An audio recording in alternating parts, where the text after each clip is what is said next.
Now in this session, we will be studying about the circle of Willis, which is also called as circulus arteriosus.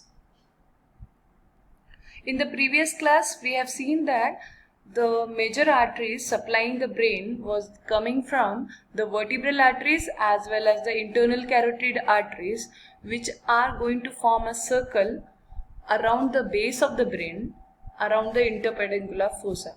This circle of arteries is called as circle of Willis.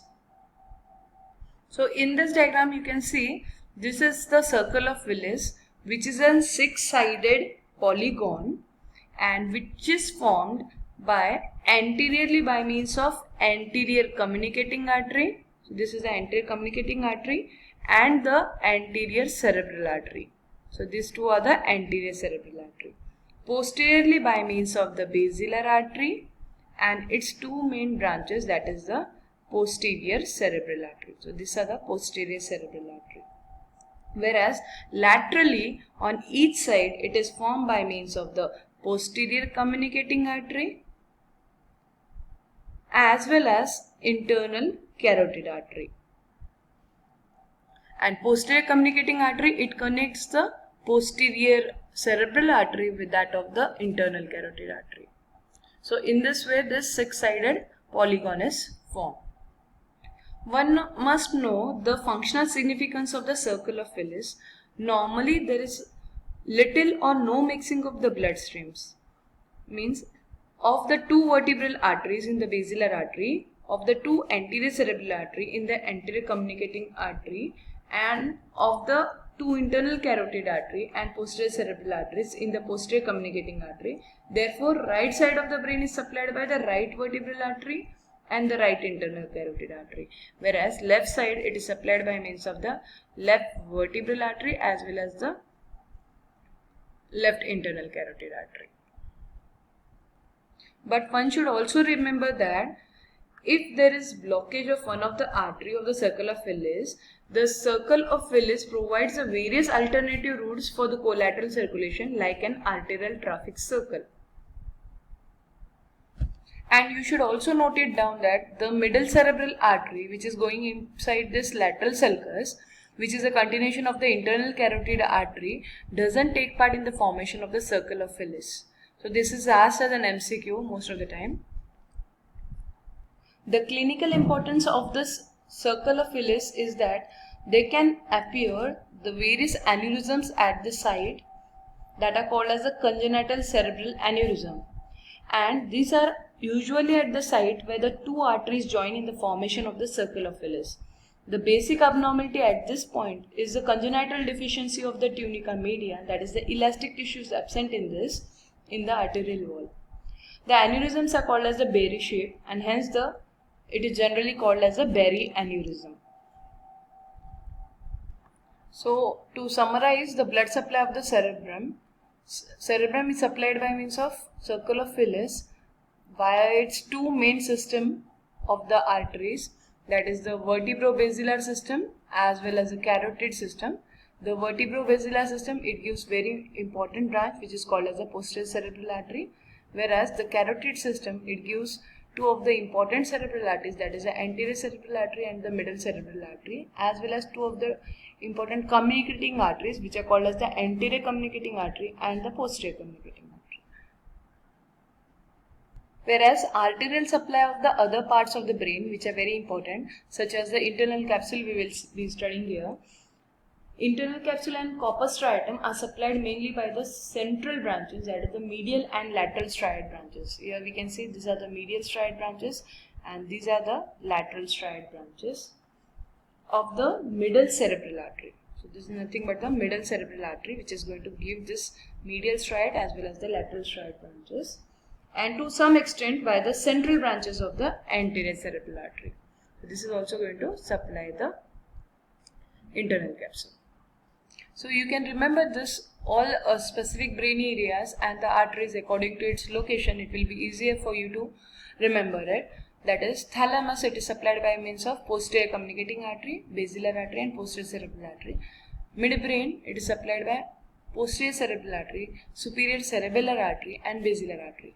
Pons, which is lying just beneath it, is supplied by the pontine branches of the basilar artery, anterior inferior cerebellar artery and superior cerebellar artery. Medulla oblongata, which is lying just beneath the pons, will be supplied by vertebral artery, posterior inferior cerebellar artery, anterior inferior cerebellar artery and basilar artery. As well as cerebellum, we have seen very nice diagram, which is supplied by the superior cerebellar artery, anterior inferior cerebellar artery and posterior inferior cerebellar artery. After knowing the arterial supply of the brain, let's know about the venous drainage of the brain. The veins of the brain drain into the intracranial dural venous sinuses, which open into the internal jugular veins of the neck. The veins emerge from the brain, traverse the subarachnoid space, then pierces the arachnoid matter and meningeal layer of the dura mater to drain into the venous sinuses. As well as there are some characteristic features of the venous drainage of the brain, that are the venous return in the brain does not follow the arterial pattern. That is the first point. The second point is the veins of the brain are extremely thin walled due to the absence of the muscular tissue in its wall. The third point is the veins of the brain possess no walls. There are no walls in it. The veins of the brain run mainly on the subarachnoid space, and the cerebral veins generally enter obliquely into the dural venous sinuses against the flow of blood in the sinuses to avoid the possible collapse following an increased intracranial pressure, as they are thin walled. So these are the characteristics of the venous drainage of the brain. The cerebral veins are divided into external group and internal group, which are going to drain the external surface and internal surface of the cerebral hemisphere respectively. So firstly we will see about the external group, that is the external cerebral veins drain the surface of the hemisphere and divided into three groups, that is called as the superior cerebral, then middle group, which consists of superficial and deep middle cerebral, and one more is, which I have not written, I forgot to write, that is the inferior group, the inferior cerebral.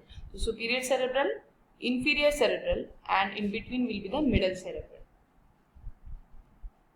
Now these veins are called as the superficial cerebral veins. So these superficial cerebral veins are about 8 to 10 in number and drain the upper parts of the superior lateral and medial surface of the cerebral hemisphere. They ascend upwards and then they pierce the arachnoid matter and traverse the subdural space to enter the superior sagittal sinus. So this is the superior sagittal sinus. Next group of vein was called as the middle cerebral vein. The middle cerebral vein is again, we have seen this in two groups, that is the superficial and the deep one. Firstly, the superficial middle cerebral vein lies superficially in the lateral sulcus. Anteriorly, it runs forward to drain into the cavernous sinus. So here it drains into the cavernous sinus. Posteriorly, this vein communicates with that of the superior sagittal vein.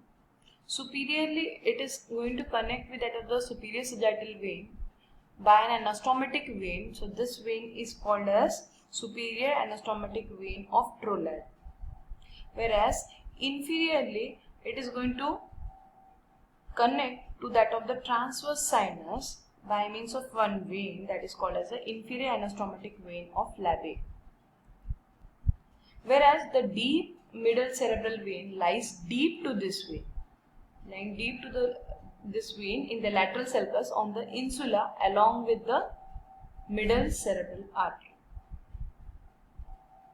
Whereas inferior cerebral veins are many in number but smaller in size, and they drain the inferior surface of the lower part of the medial and superlateral surface of the cerebral hemisphere into nearby dural venous sinuses.